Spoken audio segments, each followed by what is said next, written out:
Eric. I am 21 and I commute Highland Park. It's actually like 5 minutes away from here, so. Hi, I'm Catherine. I'm a junior and I'm living in the Newell apartments. I think being independent is emotionally supporting yourself. When it comes to certain things, like I don't have a problem asking people for help, but I think that independence and there's definitely a balance between the two. Like I don't feel the need to ask them for a lot of help with certain things just because I don't want to, because I kind of figured out myself. And if anything, I'll ask my friends for help. I feel like I'll ask other people before I go to them. Why? I don't know, but that's kind of just how it flows.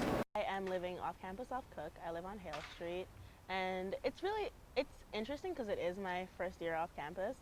So it's definitely a shift from living on campus where I didn't really have to worry about like electricity bills, like who's turning the thermostat all the way up. My roommates actually just got into a quarrel in our Facebook chat about that. This is my second year living in the Newells.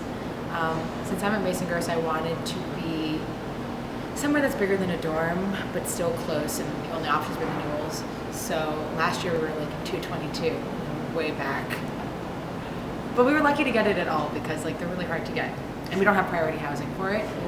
Like it's from like maybe from this glass wall over here to like over there. Like that's the entire size of my apartment. Like it's that small, but it's cheap, so it's worth it.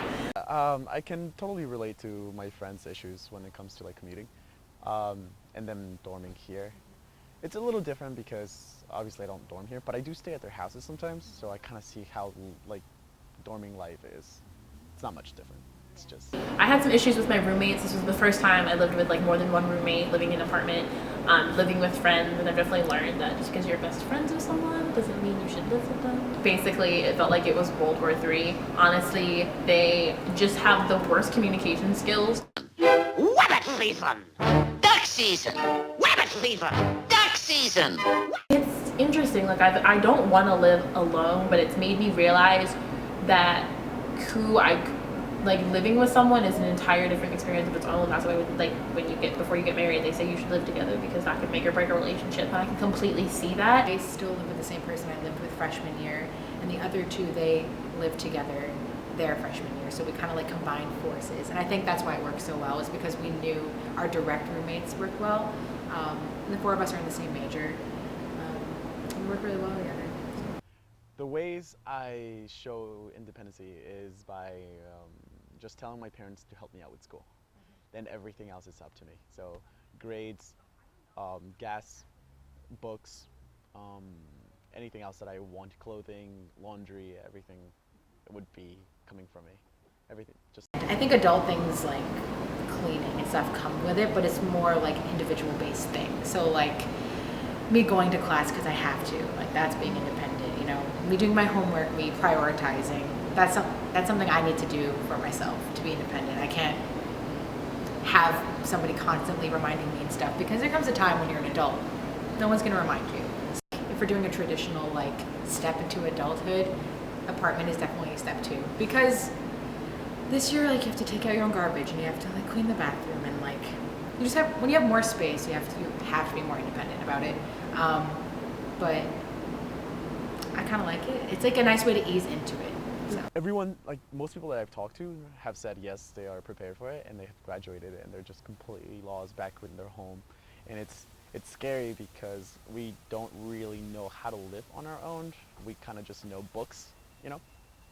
And even the kids who are now staying here, they're not really independent by themselves. They have like a house to go to or whatever, and their bills are already paid, you know. And like food-wise, they can just walk and get food outside of the real world. That's kind of scary, where you would have to work to eat. Like I never had a job freshman year to balance, like to do work and school, but now like I have my classes, but I also have a job, I also have an internship, so it's not just the whole living off campus, but also being your whole like adult persona. You kind of just start sitting there looking at your agenda like, okay, I have this meeting at 9 o'clock, then I have class at 12, I have to go grocery shopping, then I have work at 6. And then it hits you like, wait, these are actually like adult things that I'm doing. The process of kind of living on my own and having to solve my own problems came very easily, and I think for me, and I think it didn't come easily for my roommates. I don't think they ever had to deal with kind of solving these issues by themselves, because they really, like, they've had roommates before, but like nothing like this. And so for me, I'm like, it's just open communication. You just talk to people and you discuss things. That's. I have no idea what I'm doing as an adult. Yes, I know I'm an adult. I consider myself an adult, but I'm just kind of taking it step by step. I have no idea what I'm doing, and I know there are plenty of times I need to get my shit together, but I'm kind of figuring it out. So I feel like I'm an adult, but also like not. Like I'm kind of in that in-between stage where I'm not a teenager anymore, but I'm not like, in what I have as an adult, I'm not put together enough to fit that view in my head.